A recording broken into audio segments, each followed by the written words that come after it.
We're at a gallery run by Max Graham. The name of the gallery is Essex Street, like the street. Here I am. It's sometime in February. I'm with the legendary, notorious, Tristram Shandy-esque, non-revolutionary, pro-evolutionary Peter Fend. And Peter has made, orchestrated, conceived, envisioned, imagined, and hallucinated and engineered a art exhibition, which in effect is a kind of mini retrospective. But unlike most retrospectives, which are greatest hits, this is a kind of retrospective of blind spots. It's a survey of everything that wasn't realized to its capacity. The show, which has the subtitle "May Not Be Seen or Read or Done," is of work that has not happened to be shown. And I can say that in every case something here has not been shown. In one case, the not showing action was by me. For me, it doesn't seem so simple that these things were censored or blocked or denied or funding was withdrawn. I think one of the values of the show is how much it gets at the structural problems of art making, of institutions. The institution, be that a government or a museum or an art dealer, is fundamentally an editor. And with that editorial capacity, built into that is also a kind of castration ability, a castration responsibility that I say it stops here. The painting stops here. I even put a date on it, 2012. And in that very structural, castration is a problem for you, that it's not allowed to go on, it's not allowed to go further. What advice do you have for support structures to somehow be editors? Well, I guess the advice I would give is laissez-faire. First, I will say that in every case, funding was not cut. In fact, funding was actually increased. Oh. More money was spent by token metropolitan government to build a fake version of this thing than it would have cost to build the real thing. And in the case over here in Germany, they doubled my fee to then encourage me to give over all the intellectual property of my project and say, okay, we'll have the experts do it for you. Yeah. The problem here, and I appreciate your question, let the artist be the fool. Let the artist make the mistake. Let the artist do the thing. Do not require that the thing meet standards of normal PhD scientific practice. You're not here to show finished product, you're here to show the artist in action. And the artist can then claim a piece of that action. In fact, in the case of Germany, I said, I just want 25% of the project as it emerges. I understand that I'm not the expert in everything, but I want to have the chance to do the first step. And they somehow felt that we can't do this because what if it doesn't really quite work? Well, let it really quite not work. Let the artist be the avant-garde.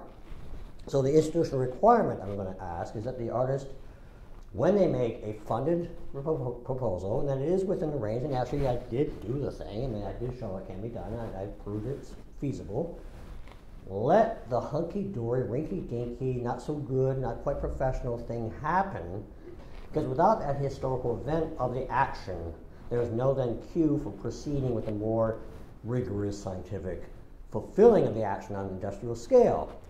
And I think the tragedy of the show is that in every case where the work gets blocked, what happens is that the historical possibility is not realized.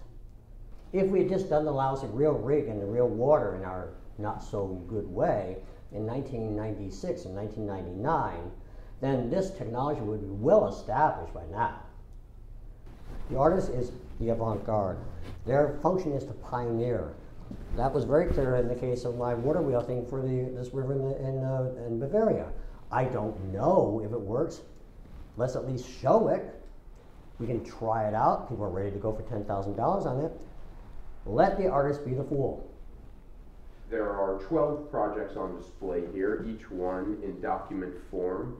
made up of a combination of emails, letters, invitations, archival photos from long ago, and then it's all kind of covered over in a kind of diaristic narrative that Peter has written, which explains the kind of the arc of each one of these projects. So each one begins with a kind of idea for an artwork, some of which were put in exhibitions, some were invited by exhibitions such as Documenta, Venice Biennale, and then as you move through the artwork, you begin to see roadblocks, you begin to see excuses from curators. With all of these, you have claims and hypotheses, and sometimes reasonable expectations that had these works been shown to their fullest, the world would be a different place. And many people have written about you, had these things been done, there wouldn't be this economic or this environmental crisis.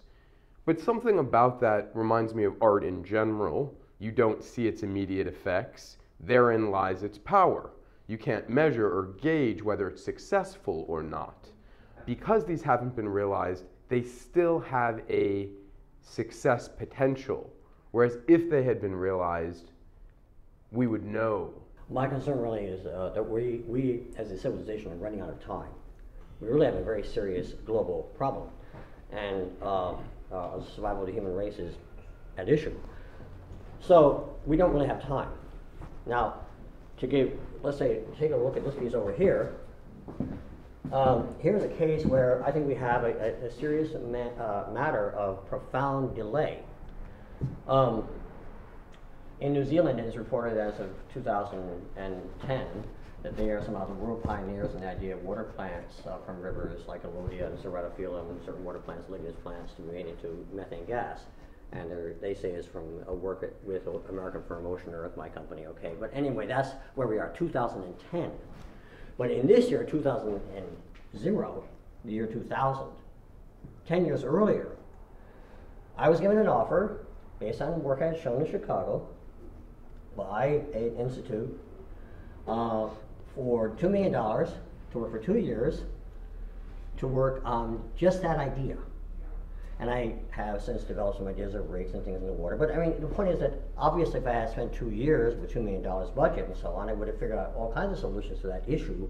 And this would have happened 10 years before what is now being promoted in the New Zealand press as 2010. Now that's quite important because the Midwestern United States, this whole area within this catchment of the Gulf of Mexico, has enormous amounts of excess plants stuck behind dams and various lakes, and they don't know what to do with it, and this is exacerbated by the runoff from the farming. So you have a lot of very serious problems of eutrophication of the water. This could have been addressed. This could be a technology. This could be a know-how.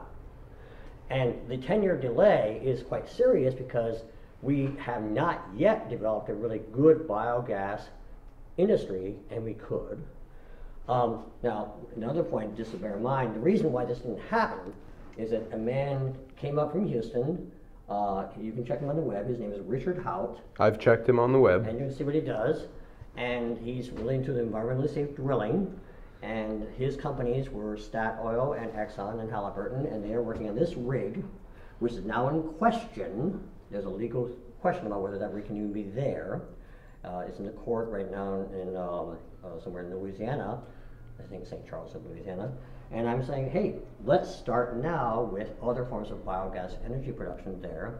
And let's start also to say we cannot just have the oil companies do things their way. We have to do other things in this whole region in the way that was manifested or identified in this $2 million grant way back then.